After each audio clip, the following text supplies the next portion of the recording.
मैं बैरून मुल्क था तो वहाँ बात हुई कि मतलब मेरे वतन अजीज़ के ताल्लुक से कुछ यार यहाँ बहुत ख़तरा है, नहीं ये है और वो वगैरह वगैरह। मैं कहा यार आपके यहाँ तो 5-6 बजे के बाद निकलना मुश्किल नहीं है? हाँ, तो मैं कहा हमारा तो रात को 4-4 बजे तक लोग बैठे हुए होते हैं यार, कोई मसला नहीं है। तो आदमी कहीं भी रहे, अपने वतन अजीज़ के ताल्लुक से उसके जज्बात और उसके एहसासात क्या होने चाहिए, चाहे अपने मुल्क में हो या बैरून मुल्क में हो। ज़रा इसकी कुछ वजाहत फरमा दें।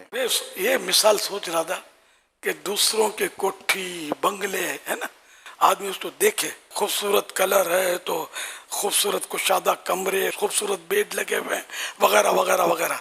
अब ये अपना जो छोटा सा मकान है इसकी बुराई करते हुए आपने किसी को देखा है? तो वतन अजीज अपना मुल्क है पाकिस्तान, इतना प्यारा मुल्क, इस्लाम का मजबूत कलआ, अल्हम्दुलिल्लाह यहाँ इस्लाम की मुकम्मल आज़ादी तो है ना हमें, यहाँ कौन रोकता है हमें?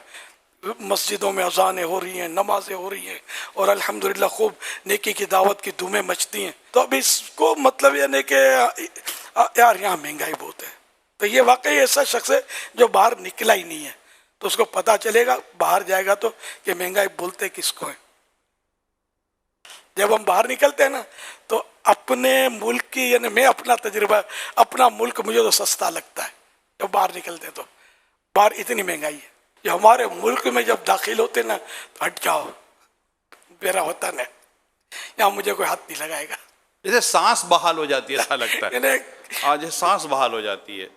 अभी पिछले दिनों में एक मुल्क में था, चंद ममालिक का सफ़र था, तो मोबाइल पर गाड़ी में बात कर रहा था तो मुझे पीछे से किसी ने कहा वो शीशा ऊपर चढ़ा लें।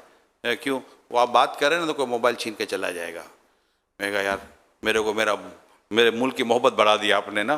तो यूँ ऐसे से मुल्क है जिसमें कहा जाता है कि यहाँ कोई ऐसा फर्द नहीं मिलेगा जो कम से कम एक बार जिसको डाकुओं ने लूटा ना हो।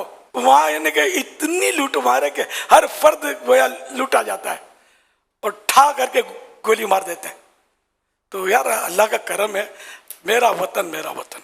खुदा ना खासा कोई है भी कमज़ोरी तो आदमी अपने घर की कमज़ोरी दबाएगा, अपनी औलाद की कमज़ोरी दबाएगा, अपने माँ बाप की कमज़ोरी छुपाएगा, न कि इसका डंका बजाएगा। तो ये तो मादर वतन है, हम सबको इसकी तामीर करनी चाहिए और जो भी कमज़ोरियाँ हों भी तो हम मिलजुल कर इसकी ज़रा के वो तामीर ही करेंगे तो होगा ना।